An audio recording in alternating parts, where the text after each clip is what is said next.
Ya Allahku, ya Tuhanku, mudahkanlah proses KPR hamba supaya 100% bisa disetujui oleh bank mempunyai rumah di Citra Garden Serpong. Amin. Gimana caranya supaya KPR kita 100% pasti di ACC, Bang? Nah, jadi buat teman-teman yang pernah mengalami penolakan KPR oleh bank, jangan berkecil hati, karena gue pun dulu pernah mengalami hal yang sama dan sakitnya tuh di sini. Nah, tapi setelah beberapa bulan kemudian, baru gue pahami maknanya. Artinya mungkin Gusti Allah belum mengizinkan gue punya rumah di perumahan tersebut. Alhasil, setelah beberapa bulan kemudian, akhirnya gue menemukan tuh rumah yang lebih ideal dan lebih sesuai sama budget, sama bentuknya dan segala macamnya. Ya, mungkin itulah hikmahnya daripada kita di ACC KPR yang pertama, tapi tiba-tiba di tengah jalan KPR-nya amit-amit harus terputus karena satu dan lain hal.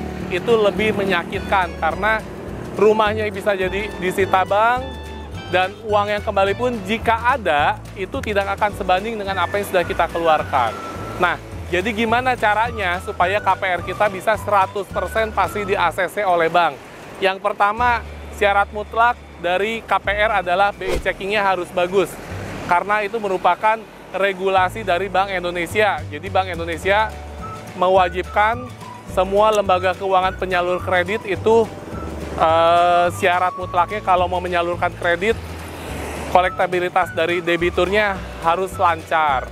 Yang kedua adalah kita beli rumah sesuai dengan budget. Jangan memaksakan.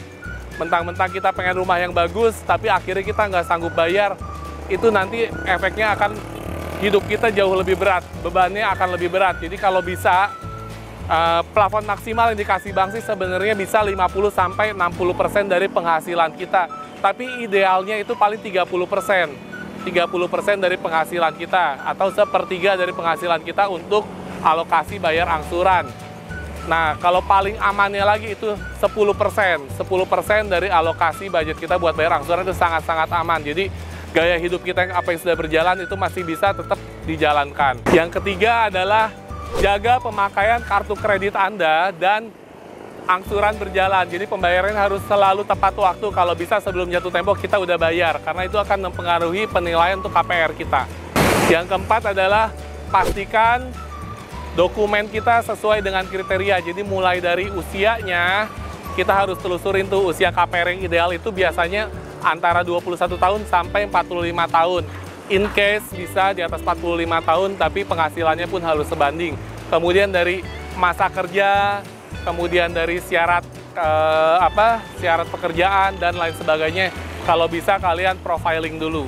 Nah, kemudian syarat yang terakhir adalah pastikan jawaban wawancara untuk kontak darurat, untuk atasan atau perusahaannya itu sama seperti yang kita ajukan. Jadi kalau bisa sebelum kita mengajukan KPR, berkas yang kita tulis, yang kita isi, itu kita fotokopi dulu, kita kasihin ke kontak darurat yang akan dihubungi, atau pasangan kita, suami atau istri, atau ke atasan kita, ke HRD kita, supaya nanti bisa menyesuaikan jawabannya supaya sama. Nah, kalau semuanya udah ideal, udah sama, biasanya KPR kita 100% pasti di ACC.